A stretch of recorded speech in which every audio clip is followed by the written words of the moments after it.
Here's a poem called Grief that I wrote yesterday. Grief surrounds me.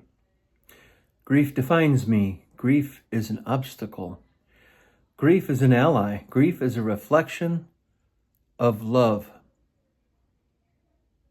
Grief is waiting. Grief is changing. Grief is compassion. Grief is feeling.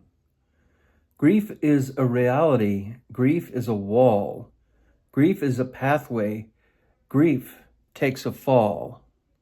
Grief is an opportunity. Grief is defined by me.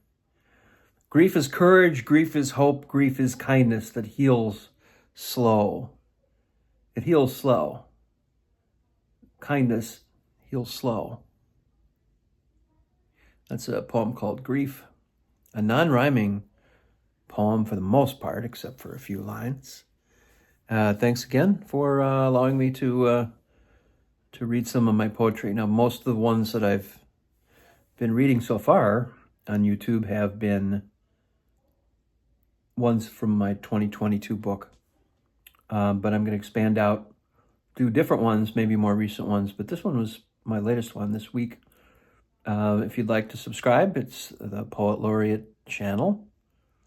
And so feel free to subscribe. I also include my songs. And tomorrow we will be playing a new podcast. And it was an excellent interview with the Appleton Poet Laureate. Thanks again for 400 subscribers. Hit the subscribe button if you haven't already. And have a wonderful evening. Signing out.